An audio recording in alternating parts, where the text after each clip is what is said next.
Oi, jovem, tudo bem com você? Espero que sim, que você esteja ótimo. Então, a aula de hoje é sobre forças intermoleculares e o cotidiano, como que as forças intermoleculares estão inseridas em situações do nosso cotidiano.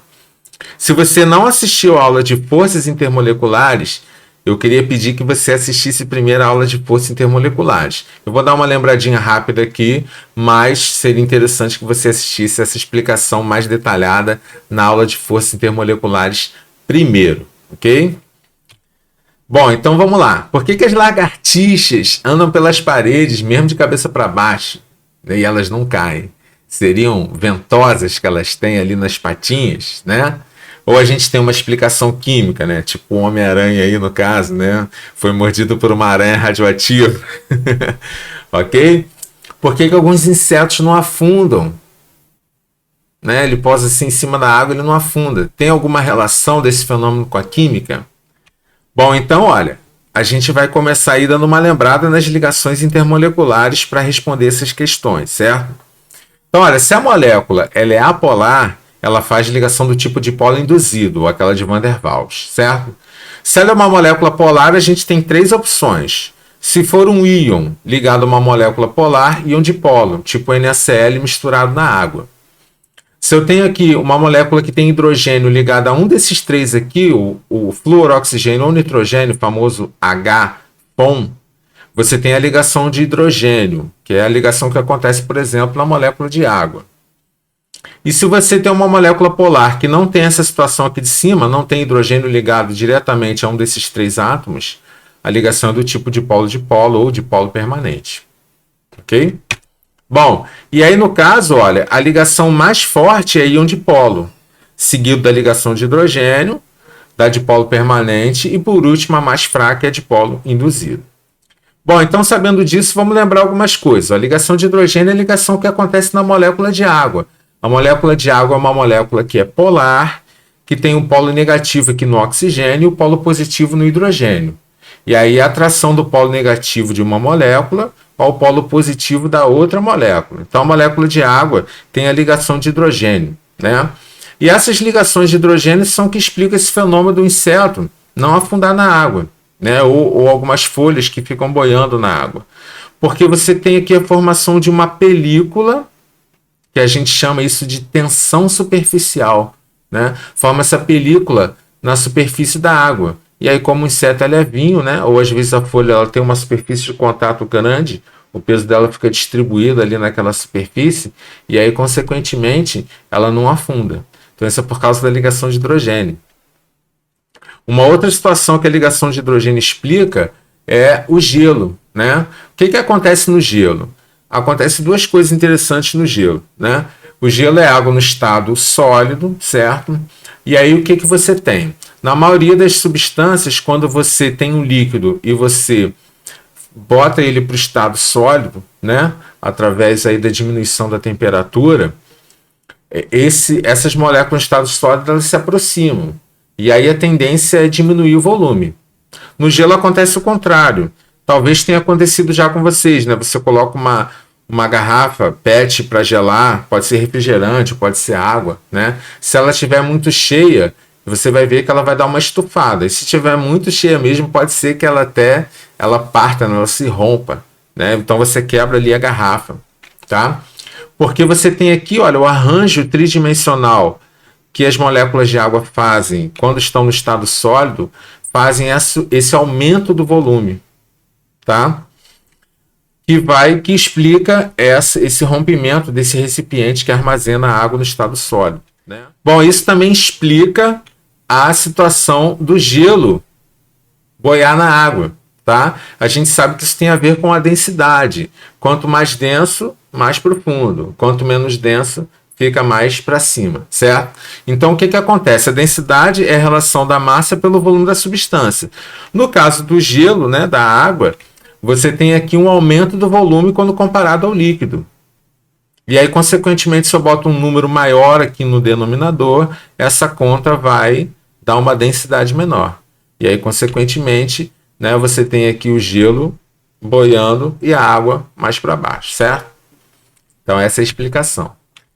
Bom, e um outro fato interessante é a relação da ligação de hidrogênio com o ponto de ebulição, tá? Então, o que acontece aqui? Ó? A gente observa nesse gráfico, olha. Primeiro, eu queria mostrar para vocês essa linha aqui de baixo, que são elementos da família 4A, e são substâncias que são apolares. Então, repare que o ponto de ebulição é bem baixo, né? Todos eles abaixo de zero, uns aqui bem abaixo de menos 100 graus. Bom, então, olha, de qualquer forma, são substâncias que são apolares, mas que com o aumento da massa da molécula, tá? Então, com o aumento da massa da molécula, o ponto de ebulição vai aumentando.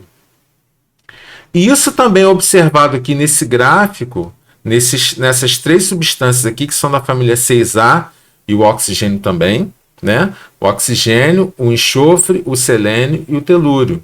São todos da família 6A. E aí o que a gente espera, né, de acordo até com o gráfico aqui de baixo, né, é que essas substâncias aqui, olha, com o aumento da massa, a temperatura de ebulição está aumentando. Porém, se a gente olha para a água, olha, a temperatura de ebulição da água é 100 graus. É muito superior aos outros elementos da família dela. E ela tem a menor massa também quando comparado aos elementos dessa família.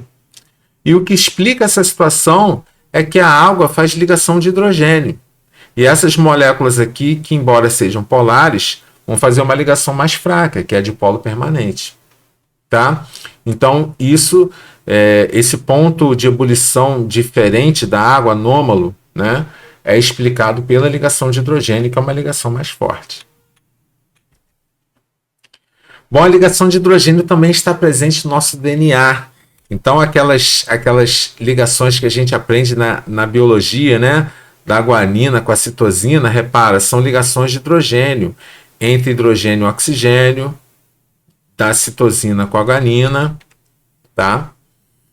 E entre também a adenina e a timina, né? Repare, hidrogênio ligado a oxigênio, nitrogênio ligado a hidrogênio, tá? Então essas ligações no nosso DNA são ligações de hidrogênio, que também são ligações extremamente fortes, né? Ainda bem. Bom, esses fósseis intermoleculares também explicam aí alguns fenômenos, né, que acontecem em mudanças de estado físico. Então, no estado gasoso, a gente tem liberdade total de movimento entre as moléculas, né, existe interação entre elas. No estado líquido, elas já estão mais próximas, então tem ligações entre moléculas. E no estado sólido, elas estão mais próximas ainda. Então, essas forças elas se intensificam. Bom, então o que a gente está vendo aqui nesse slide agora é uma relação entre as forças intermoleculares e a massa molecular. E também a polaridade da molécula. Então, a gente está vendo aqui, olha, moléculas que são substâncias orgânicas que têm uma massa aproximada, certo? Mas que tem momentos dipolares distintos. Lembrando que o momento dipolo, quanto menor, menos polar, ou seja, mais apolar. E quanto maior o momento de dipolo, mais polar é a molécula. Mais intensos são aqueles polos negativo e positivo. Repare então, olha, a relação do momento dipolar com o ponto de ebulição, né? Quanto menor o momento de dipolo, menor o ponto de ebulição. Quanto mais polar a molécula, maior o ponto de ebulição. Então, quanto mais polar, mais forte a interação entre as moléculas e aí, consequentemente, eu vou gastar mais energia para afastar essas moléculas do estado sólido para o líquido ou do líquido para o gasoso, ok? Bom, esse próximo slide está trabalhando uma relação que existe entre o tamanho das moléculas e o ponto de ebulição. Então, repara aqui, são todas moléculas que são hidrocarbonetos, são moléculas apolares, mas que têm tamanhos de moléculas diferentes. Então, aqui eu tenho no butano 4 carbonos, no pentano 5 e no hexano 6. Repare, então, que quanto maior o tamanho da molécula, maior o ponto de ebulição. E como a gente explica isso? Quanto maior o tamanho da molécula, mais interações podem acontecer entre essas moléculas. Então, essa molécula é maior, eu tenho mais ligações do que numa molécula que é menor. Então, eu tenho uma maior superfície de contato. E aí, consequentemente, mais interações, mais difícil de quebrar, maior o ponto de ebulição. Então, esse próximo slide aqui está trabalhando uma situação diferente. São moléculas também que são parecidas, que a gente chama na química orgânica de isômeros. São moléculas diferentes, mas que têm a mesma fórmula molecular. Nesse caso aqui, elas têm 5 carbonos e 12 hidrogênios. A massa é a mesma. Mas repare que o ponto de ebulição é diferente. Porque eu tenho aqui uma molécula que tem uma estrutura mais retilínea, mais reta, né?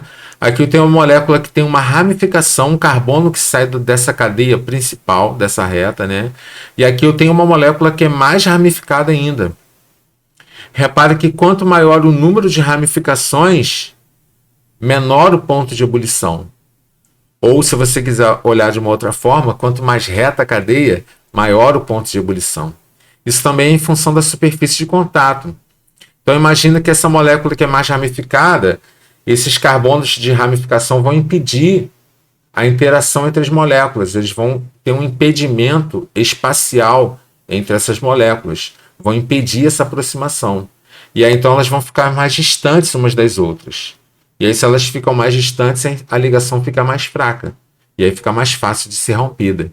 E aí o ponto de ebulição é menor. Então, eu generalizei aqui, olha, quanto mais ramificada a cadeia, mais fracas as interações, menor o ponto de ebulição. Bom, e aí um assunto que cai muito, que é a solubilidade, tá? A solubilidade da substância, ela está relacionada com a interação entre as moléculas. Então, a gente tem essa regra da química que diz que semelhante dissolve semelhante. Ou seja, moléculas que são polares dissolvem, misturam em moléculas que também são polares. Então, polar dissolve polar. E apolar vai dissolver em apolar. Então, por exemplo, água e álcool se misturam. A molécula da água é polar. Então, a molécula do álcool também vai ser apolar. Repara que água e gasolina não se misturam, formam uma mistura bifásica, né? 2 fases, não se misturam. Então, se a água é polar e a gasolina não mistura na água, a gasolina é apolar, certo? Já o álcool mistura tanto na água quanto na gasolina. Então, o álcool ele tem uma certa polaridade e uma certa apolaridade. Repara então que a gente olha para a molécula do álcool, ela está aqui representada, olha, uma parte dela é apolar e uma partezinha dela é polar. Essa parte aqui que tem a hidroxila, oxigênio ligado a hidrogênio, é uma parte polar. E essa parte aqui é apolar. Então repara que você vai ter, quando a água mistura com álcool, é porque a parte do álcool está ligando aqui na água. Polar dissolve polar. E quando o álcool mistura na gasolina, é porque a parte apolar dele está misturando na gasolina, que também é apolar. Ok? Bom, então, olha, é importante que você saiba isto que está escrito aí. Todo hidrocarboneto é apolar e a água é polar. Para quem não lembra, hidrocarboneto é uma molécula que só tem carbono e hidrogênio. Tá? Então, tem aqui alguns exemplos aqui, ó, o isoctano, que é um dos componentes da gasolina, o N-heptano, que também está presente na gasolina. Tá? Então, repara, a molécula só tem carbono e hidrogênio, ela é apolar. E a água é polar. A gente usa muita água como exemplo, né? Bom, então esse conteúdo explica o teste que a gente faz para descobrir o quanto de álcool tem na gasolina. Então, você pega partes iguais aqui de água e gasolina, e aí quando você mistura, a gente vai reparar o seguinte, que o volume da água, ele aumenta, e o volume da gasolina diminui. Por quê? Porque o álcool que estava misturado na gasolina, ele migra para a água. Porque a ligação entre água e álcool é uma ligação mais forte, que é a ligação de hidrogênio, do que acontece entre a parte apolar do álcool e a gasolina. A ligação entre moléculas que são apolares é do tipo de polo induzido, que é a mais fraca. E a ligação entre moléculas que são polares, no caso aqui, é a ligação de hidrogênio, porque eu tenho a água que tem H ligado a O, né? A água é polar, está aqui, tem H ligado a O, certo? E o álcool também tem H ligado a O. Então é a ligação de hidrogênio. Então a ligação que acontece entre as moléculas de água e álcool é mais forte do que a ligação entre as moléculas do álcool com a gasolina. Por isso que o álcool migra para a água quando você mistura os três, ok? E aí você pode fazer uma conta simples aqui para descobrir o percentual de álcool que existe na gasolina, ok? Bom, e um outro assunto que costuma cair bastante em questão também é a relação das ligações intermoleculares com os sabões e os detergentes, também chamados de tensoativos sintéticos, tá? Então a estrutura de um detergente está aqui, olha. Essa parte toda aqui, olha, ela é apolar, que é aquela parte de hidrocarboneto, tanto no detergente quanto no sabão. Então essa parte aqui orgânica, que a gente chama, é uma cadeia apolar, que é capaz de interagir com a gordura.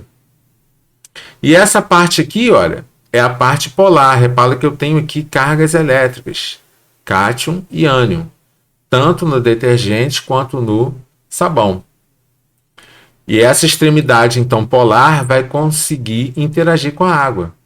Então, isso explica porque quando você está com a mão engordurada, né, e você simplesmente coloca embaixo da pia para lavar, você não consegue tirar só com água essa gordura, porque a gordura é apolar e a água é polar, então elas não se misturam.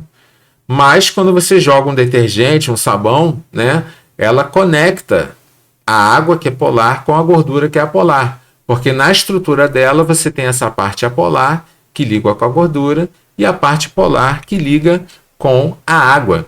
Então é essa partezinha aqui, olha, esse desenho aqui que você está vendo, né? Então você está vendo aqui, olha, a estrutura do sabão, essa bolinha aqui na ponta é a parte polar e esse rabinho aqui é a parte apolar. Então essa parte apolar vai ficar voltada para a gordura, que é apolar, semelhante dissolve semelhante, e essa parte polar aqui vai dissolver na água, ok? E outro fato interessante é a ação dos hidratantes. Então, quando a gente passa um hidratante na pele, né, esses hidratantes são normalmente à base de glicerina ou outros componentes que são parecidos com isso aqui, tá? Então, a glicerina, ela tem, repara aqui, ó, essas hidroxilas, hidrogênio ligado ao oxigênio. E aí, quando você passa isso na sua pele, essas hidroxilas vão atrair o vapor d'água que está dissolvido aí no ar, certo? Esse vapor d'água nada mais é do que moléculas de água que estão aí no estado gasoso. E essas moléculas de água que estão no estado gasoso vão fazer ligação de hidrogênio com essas hidroxilas dos hidratantes, certo? Então é assim que você hidrata a sua pele. E aí a gente tem também a solubilidade em relação às vitaminas. Bom, não sei se você já viu em biologia, mas a gente tem vitaminas que são lipossolúveis, que a gente consegue armazenar, né, no nosso tecido adiposo, tecido gorduroso do nosso corpo. E as vitaminas que são hidrossolúveis, que a gente não consegue armazenar, que a gente tem que ficar repondo, né? Então a gente toma ali aquele comprimidozinho de vitamina C para repor a vitamina C quando a gente está gripado, resfriado, né? Então o que acontece?